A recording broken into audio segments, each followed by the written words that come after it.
Now, on 105.9 FM and streaming worldwide on the WMAL app. O'Connor and Company. WMAL. 6:07. Thanks for tuning in here on this Monday, the 27th day of October, last week of the month, as we head toward Election Day in Virginia and New York City for mayor and the state of New Jersey. But really all we care about is Virginia, let's face it.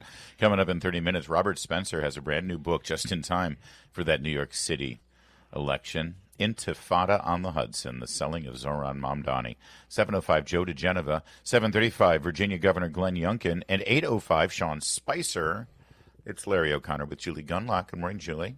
Good morning. If I sound like I'm in pain this morning, I am.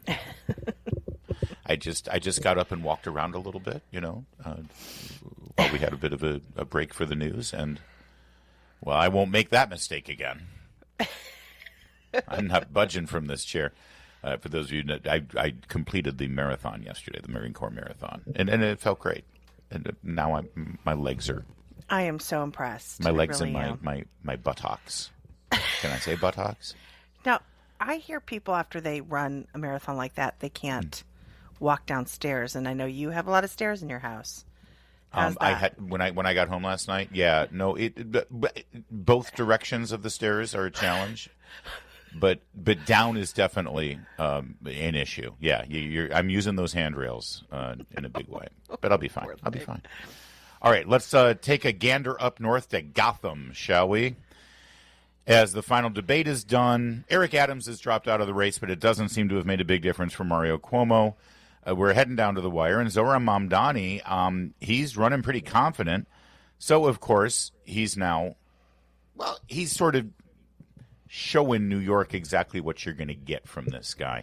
Andrew Cuomo and Eric Adams have both begun a bit of a political messaging campaign about Zohran Mamdani's troubling statements with regard to international affairs, international relations. His statement that he wants to globalize the Intifada, which is the same chant used by the people who flew jetliners into the World Trade Center. Perhaps New Yorkers remember that moment. It's a completely legitimate thing to go after this guy for his broken moral compass when it comes to terrorism and the Intifada, et cetera, et cetera. Mamdani has decided to respond to these attacks by playing his race and religion card. I'll let you hear it directly from him, but he is the victim here because he is Muslim. Take a listen to cut 6. I want to use this moment to speak to the Muslims of New York City.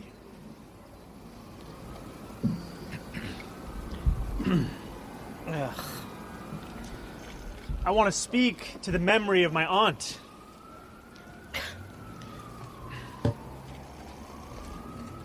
Who stopped taking the subway after September 11th because she did not feel safe in her hijab.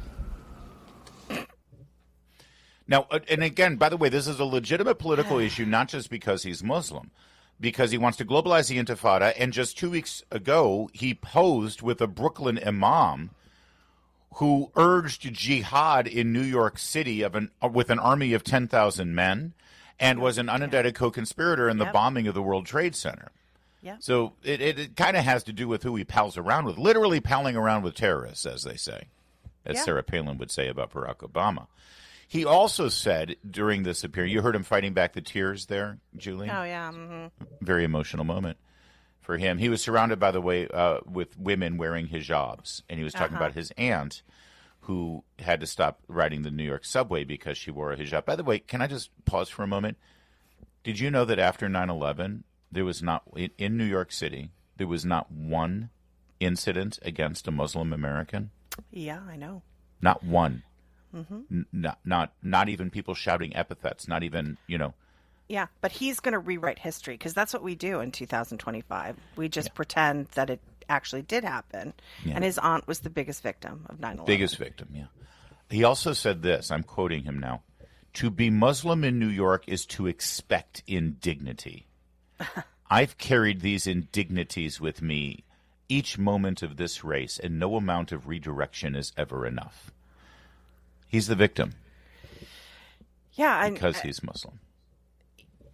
It does seem like, though, a bit of a Teflon politician here, where they keep unearthing some pretty awful things about Mandani, and he does not seem to lose support. I mean, you look at his. Sorry, you were going to say something?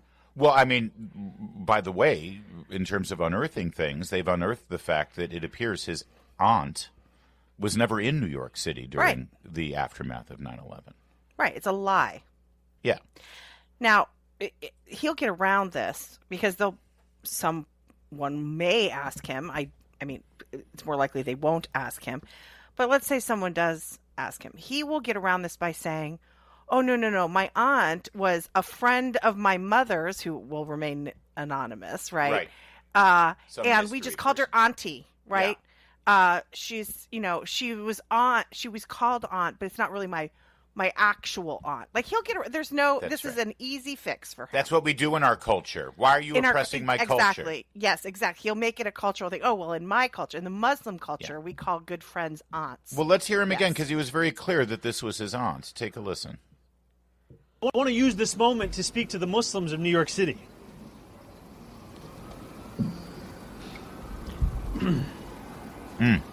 Crying. Yeah. I want to speak to the memory of my aunt.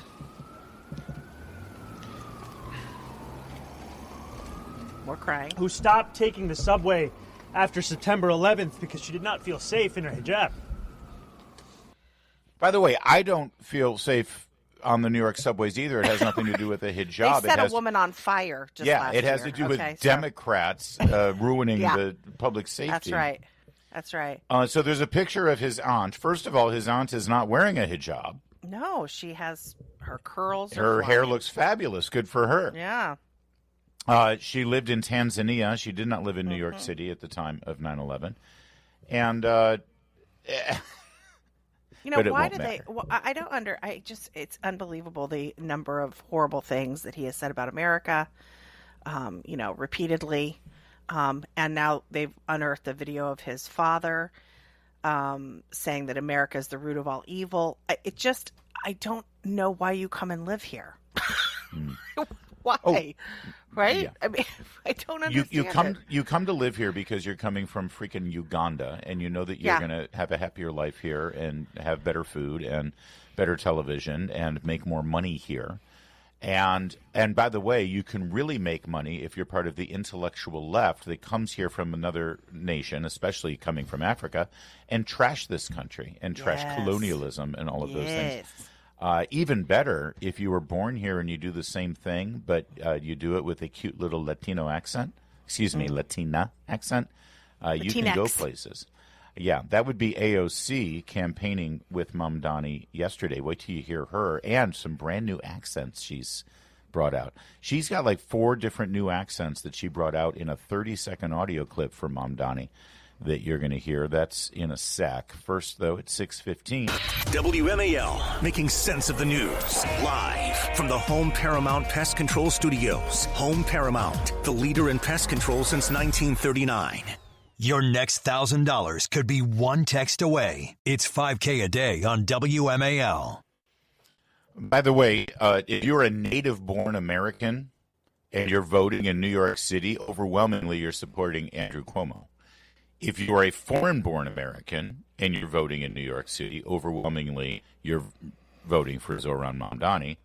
And Zohran Mandani is winning in the polls because rampant immigration, illegal and otherwise, has been the policy of the Democrats. Larry, it's almost like opening the border. There was a strategy there, Larry. Yep. You think?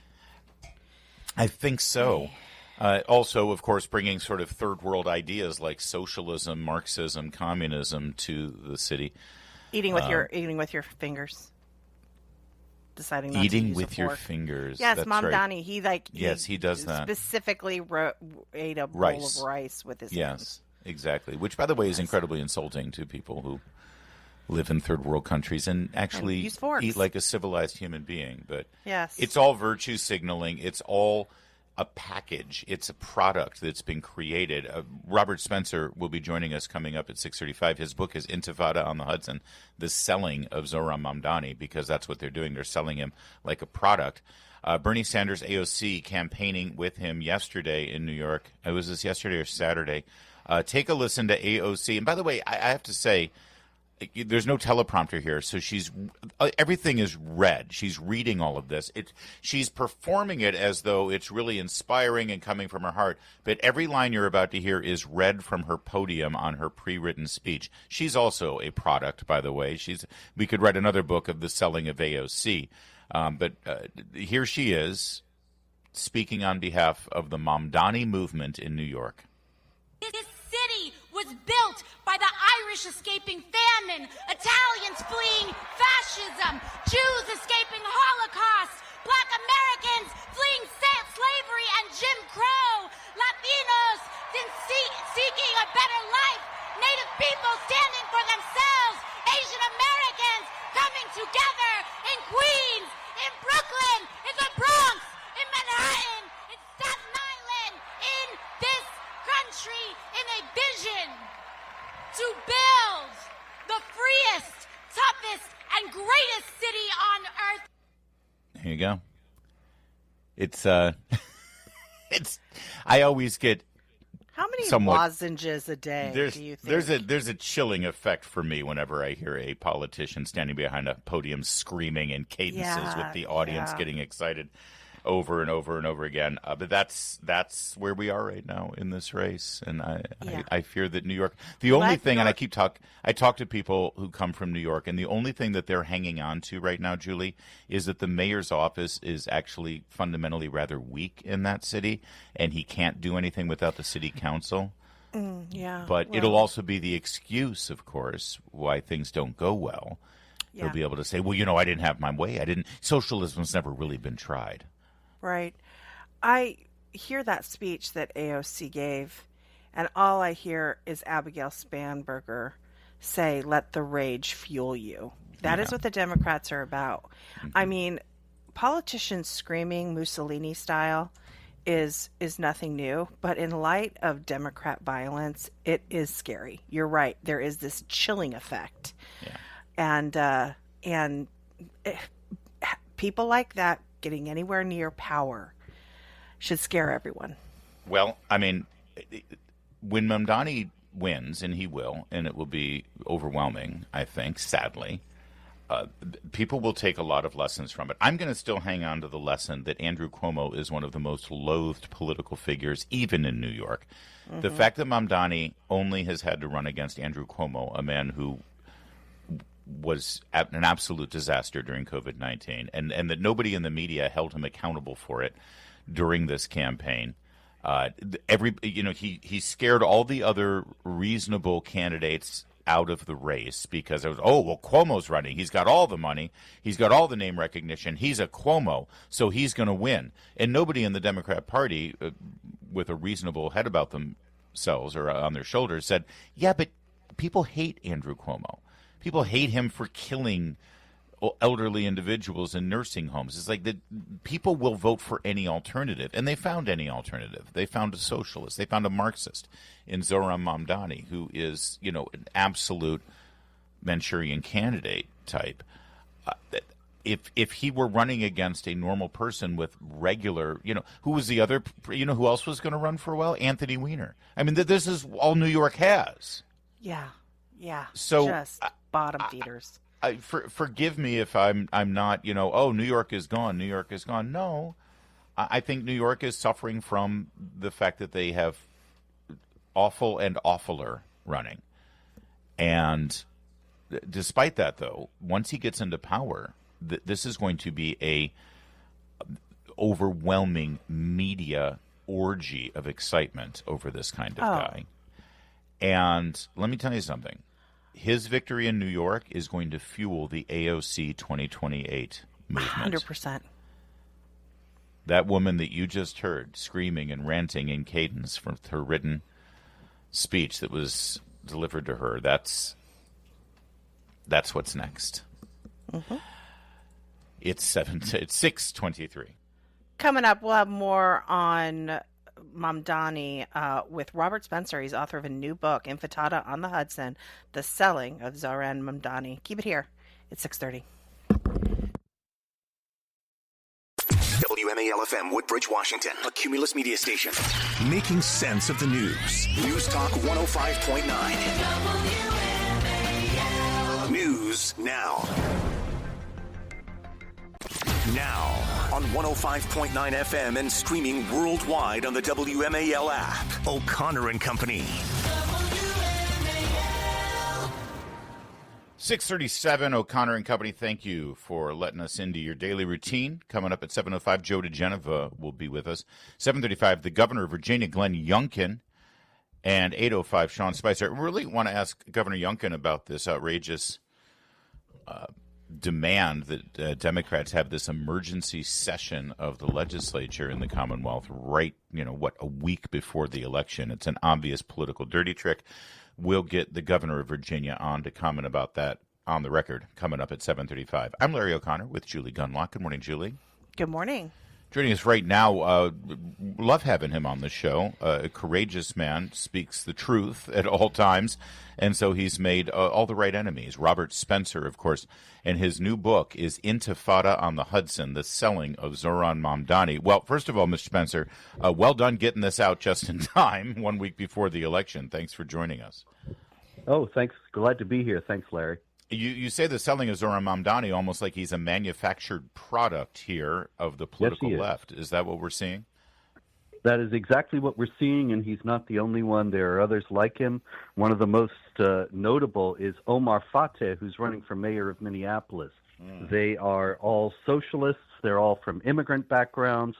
They're all non-white, and they all represent what the Democrat Party values the most, diversity in every manner except thought.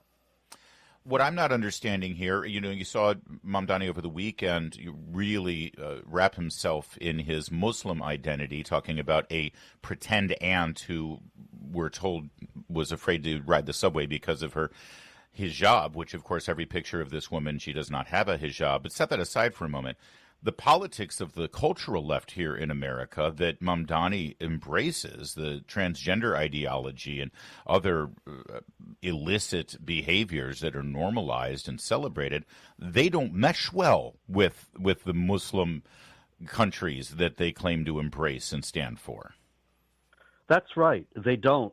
And it's an alliance of convenience that has shown cracks on exactly these kinds of issues, where we've seen Muslims in Dearborn, Michigan, and elsewhere protest against the left's cultural agenda and specifically its endorsement of LGBT and all that. But the thing about it is that it's an alliance of convenience ultimately, based on a shared hatred of America and a desire to bring down the existing system, and Mamdani is all in on that. Some people say, look, the mayor of New York, he has limited powers. He's not really going to be able to do that much harm. Do you believe that? I mean, I think some people are trying to soothe themselves into this reality that they're facing. I tend to do that as well because it just seems so horrifying. But what are your thoughts on that? Can he do much damage, or is he going to just sort of be a symbol up there? Well, it's going to be a little bit of both. He's not going to be able to do everything that he wants to do, all the things that he's announced, but in attempting to implement even part of his socialist agenda, he's very likely to trigger a mass exodus of the producing people, the people who actually make things and provide jobs in New York. He could end up leading the city into bankruptcy, which would have very bad repercussions for the whole country. Robert Spencer, a lot of people are reflecting on the fact that less than 25 years after the events of September 11th, New York is on the verge of electing not just a Muslim mayor, but a Muslim mayor who routinely trashes the United States of America, runs counter to our foreign policy and national security priorities, and has been known to elevate groups like Hamas and their slogan, globalize the Intifada, against our allies, Israel, and against our own interests. What has happened in New York? I remember New York standing up to the terrorists after this happened and not sort of indicating that they would sign on to that agenda.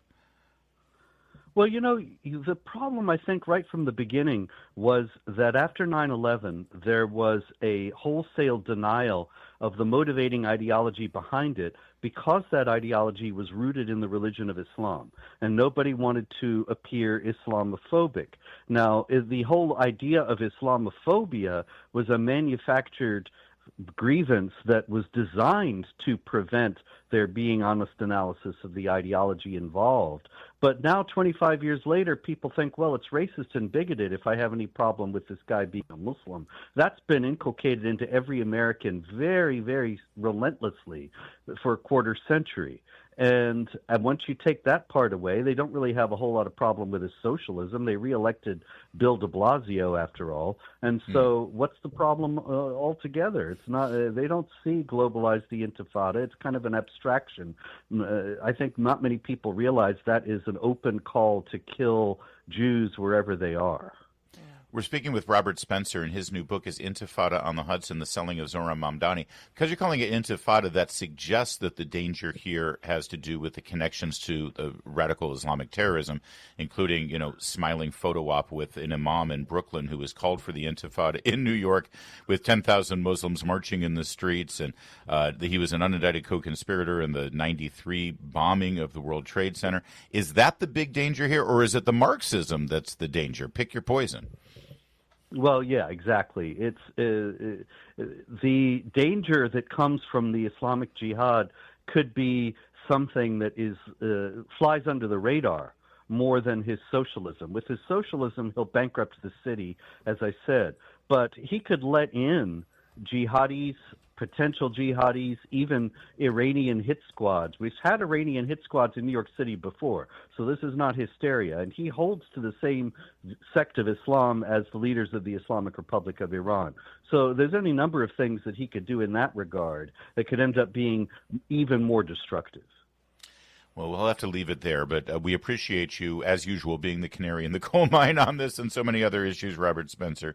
Thanks for joining us today. I hope you're doing well. Thank you. Thank you. You too. It's 6:43. Later today on The Chris Plante Show, another Democrat Party mental illness to add to the list. It's called ballroom derangement syndrome. 9 a.m. on WMAL. I just want you to know that 15 years ago, just hearing that would have gotten my pulse racing a little faster. Because I had a bit of a celebrity crush on Katy Perry. Oh, I know. Did you? She's not too bright, and she's hopelessly liberal and all those things, but she's Katy Perry. She's also crazy. She's very nuts. And of course, she's out of her, no longer in the relationship with Orlando Bloom. Right. And Orlando got the Bezoses in the separation, as you know. Yes, he did. But Katy got the former Prime Minister of Canada. It's been rumored that the two of them are a thing. There were some pictures that the Daily Mail got. They've got those lenses that are like the length of a football field, where they can take a picture of you from 18 miles away, like they're, American Sniper in the Clint Eastwood movie. And there were pictures of the two of them making out on a boat in the Riviera. Actually, no, it was off Santa Barbara. It was off the California coast. And and he had his hand on her butt. On her bum. Her buttock. Yep. Yeah. So it looked rather intimate, let's just say. Yeah, I don't think she made a good trade, Larry. Legolas to this guy? Tell me about it. I don't know. Well, Castro's son. It's now official. They actually have made a public, because that wasn't very public. They were trying to just have a private moment on a boat, and Daily Mail intruded. Now they've made it official. Katy Perry and Justin Trudeau made their public debut, holding hands at an event. Will she have to change her citizenship oh no, this is his way to get into America. That's right. He's going to get his green card by marrying a citizen. Yeah. Oh, and then he'll run for office here, and this is how Castro finally takes over. There you go. Perfect. Now, let's not forget, she has not been the same woman since she spent so much time in space. Remember her time in outer space? That's right, yes. You know what? Space can change a person. Can it, Larry? Oh, yeah. Oh, you see it all the time. So let's not forget, in April, when Katy Perry was about to make her trip into space, she had a message of world peace. Take a listen. I hope they can see the unity that we modeled and replicate that and understand that we weren't just taking up space, we were making space for the future. God. We weren't taking up space, we were making space while we were in space. She literally flew like 10,000 feet higher than an airplane, for crying out loud. It was 11 minutes. 11 of minutes. Weightlessness. That's it. Yeah, and it was came obviously just Bezos wanting a bunch of big busted women bouncing around. Whoa, that's some pretty good alliteration there. Yeah, that works for me. Yeah, yeah. I'll go on. Anyway, I mean, who among us doesn't want that?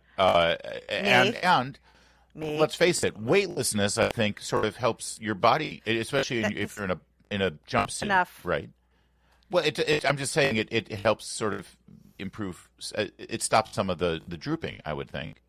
And his fiance at the time probably spent about. There is no drooping among this plastic set of exactly. women. Okay, Larry? They don't need any help. I think this was his way of gravity. saying, "Hey, we can lift things without having to spend a fortune." I mean, I guess shooting her up into space cost a fortune.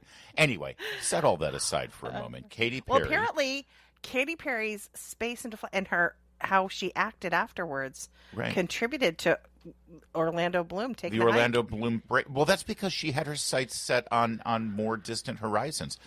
Let's remember Cut 18 when she came back from space. So I feel really connected to that strong, divine feminine right now. That's right. I mean, if you're connected to the strong, divine feminine, you're going to go for someone like Justin Trudeau. True. Absolutely. I'm sorry, Orlando, but you're too masculine. You know for what? me. That's true. That's a good point. And of course, she's interested in world peace now that she's seen the planet Earth from a perspective. She's also a socialist, so that very few can see. And so she's like, "Oh my gosh, we should all come together. We need to reach out and form bonds with those who are not like us. So I'm going to date a Canadian, which is basically an American with a stupid accent. A boot. I'm sorry. Really? Is that what we got going for us?" Can I just say, I'm looking at the pictures of the two of them, and Justin Trudeau already looks like he has instant regret. Why is he in pants? What do you mean, why is he in this picture? She's on a bathing suit. She's the one on the boat. Yeah, because he's topless. Yeah, no, I'm looking at the two of them. She's in a red dress.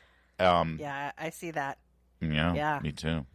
Yeah. But doesn't look at the expression on his face. It looks like he's like, "Oh, I've made a horrible mistake."